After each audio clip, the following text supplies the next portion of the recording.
Hey, good morning. It's about 6:30 in the morning in Middlesex on Friday the 12th.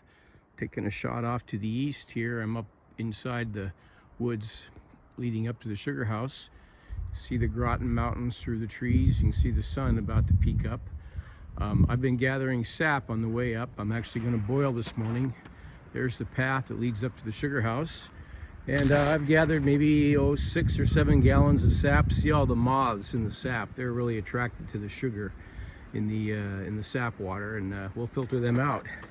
And I just gathered these 6 trees over here. So not a big run during the night, but I got a little bit more sap. That's all. Okay, so a little before 6:30 in the morning on the 12th of March. Finally, I got the fire started. Just kindling going right now. I'm going to start stoking it here a little bit with some bigger stuff.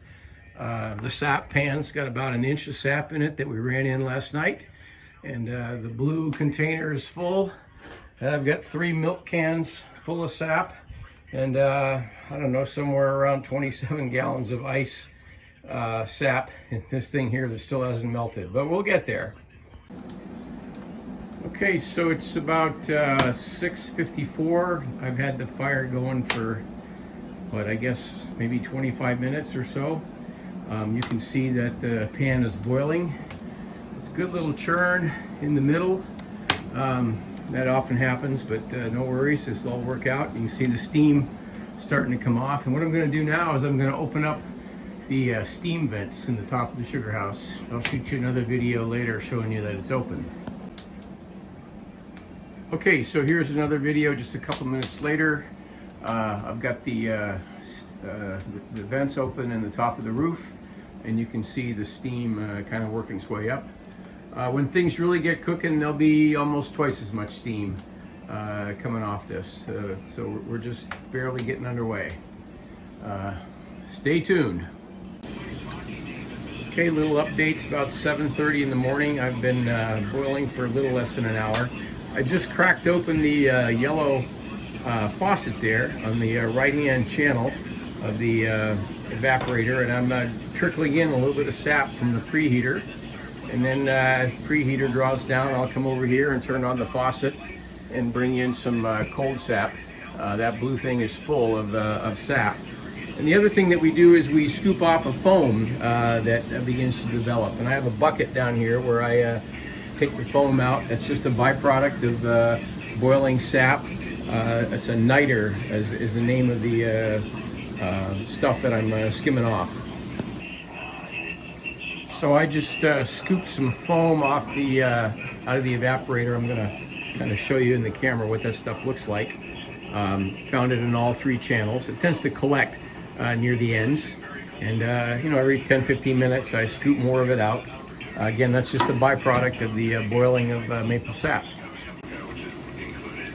So it's about 8:25, just an update in the progress. If you look over in the 3rd channel, you can see the sap dripping in from the preheater, just a steady stream. I try to bring in the sap at the same rate I'm evaporating. That's kind of a trick to get that going right.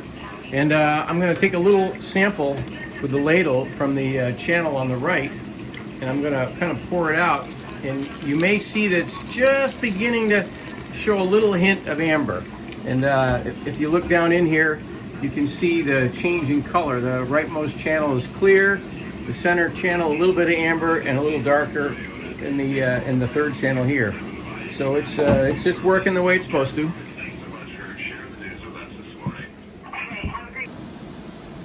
Okay, it's about 10 after 10 on Friday the 12th of March. I've been boiling now for about 3.5 hours. The first draw takes forever. It'll probably be noon before I can get the first batch of syrup. But you should be able to see in the left channel a definite amber color as compared to the right channel over here, which is more clear. And it's just taken a while. The blue drum is about half drained down. So I've probably evaporated somewhere on the order of maybe 20 gallons of water so far out of this since I started boiling. So it's about 10 after 11 on the 12th of March. Continuing to boil. Progress is slow, but you can definitely see the color change now across the 3 channels. The blue tank is almost empty, which means I've evaporated out maybe somewhere around 30 gallons of water so far. I'm going to go over here and take a little ladle, and you can see the consistency of the fluid in the left channel. Hopefully you can see that it's pretty dark. And what we do is we take a little check to see the way it drips off. When it gets close, it kind of aprons off. So we got a long ways to go. But you may also notice the way that it's boiling, it's kind of foaming a little bit. And that's a good sign too that we're progressing. So it's a little bit after noon. I'm getting close to drawing off the first batch of syrup. Just thought I'd show you a little bit of a view from the outside of the sugar house. Hard to see, but there's a little bit of steam wafting up. It's a beautiful day up here. It's almost 50 degrees. I'm out here in a t-shirt. It's really hot inside the sugar house. Anyway, we're living the dream now. So it's about almost 1 o'clock. What a saga getting to close to syrup, but we're almost there. You can really see the way it's foaming now. It is aproning. I'll do a little apron off the ladle so you can see that. And I'm really going to start testing with the hydrometer next. But if you watch the syrup come off, you can kind of see it sort of flake off. That means we're real close. Okay, it's 3 o'clock. CBS News just starting on the radio. I just drew the second time, and again, I'm a little bit thick, just about 1 bar above. It's floating 1 bar, the red line's 1 bar above the top of the liquid. So just a little bit heavy, but not bad. Okay, it's about 3:30. I took my sample from the syrup that I made, the first draw, and I'm going to classify it as light amber. This is light amber here. That's and this is my syrup that I made today.